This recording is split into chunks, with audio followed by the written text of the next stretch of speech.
we're going to be firing the car up and setting static timing today.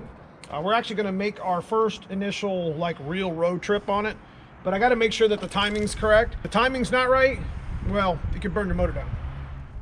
I'm going to plug it in too, and it should.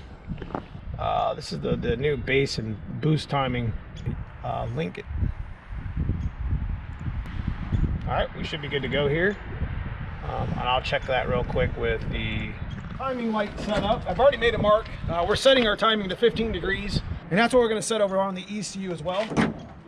We're just going to go ahead and set it up real quick. You know, when you're hooking up and doing this, when you're trying to set static timing, it's almost like the old school fox bodies, like having the spout out. So that's kind of what this sets it into, like a limp mode, you know, standard mode, if you want to call it that. We got her hooked up to number 1. So I got to start the car up.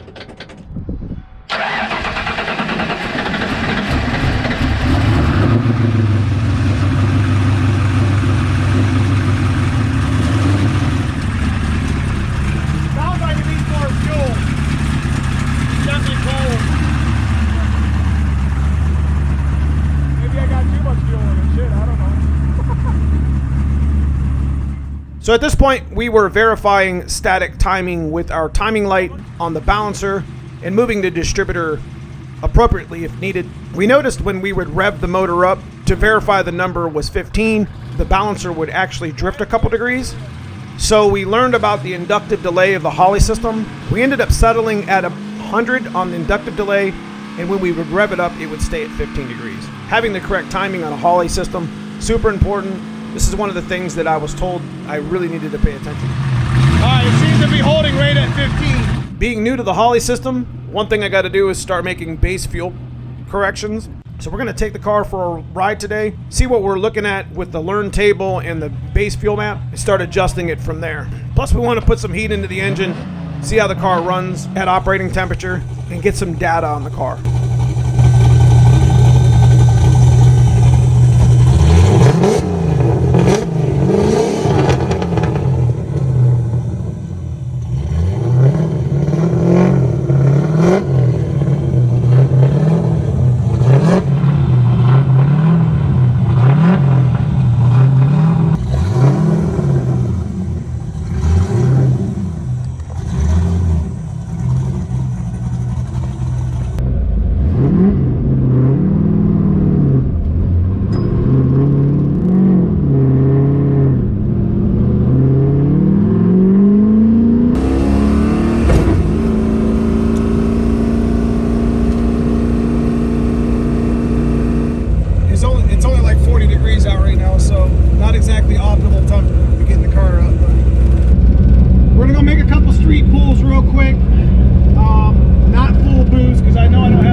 be doing a tune-up on it, putting some new wires. You know, I had old plugs and old wires from last year in there from the old tune, and not that they were bad, but I do have them gapped pretty tight.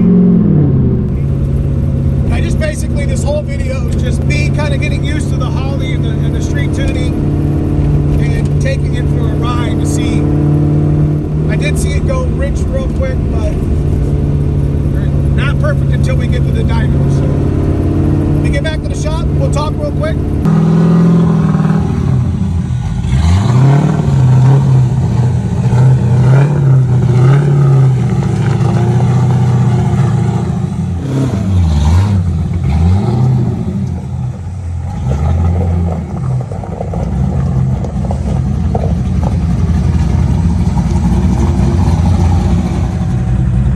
Check this fucking thing out, man.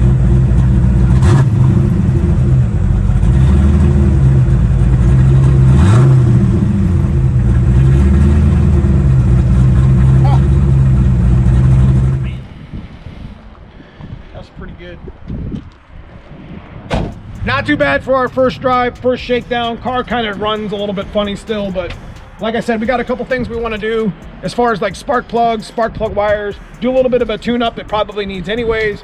We're going to start heading over to the dyno soon. The install of the Terminator X, I think it was a success. We got the static timing set. Car runs really good. We just went out there and made some pulls. I got a lot of tuning to learn from it. Got a lot of things to learn with the software and the ECU. You know, kind of don't know what I'm doing with it, but we're going to learn and we're going to figure it out. We got a lot of content coming up. The boost control and being able to ramp boost by gear. And we're going to be doing more videos much like this just to kind of get an idea of what we're looking at. Today was just running it down the street, but getting into a little bit of boost, make sure the car was happy, check out the learning curve. And we're going to continue tweaking out the tune best we can, and this is the way we do it. So if you enjoy this sort of content, leave me a thumbs up, like, subscribe if you haven't already. Check out that join button below. As the members of the channel get exclusive content to the channel, I appreciate everybody for watching. We'll see you soon in the next video.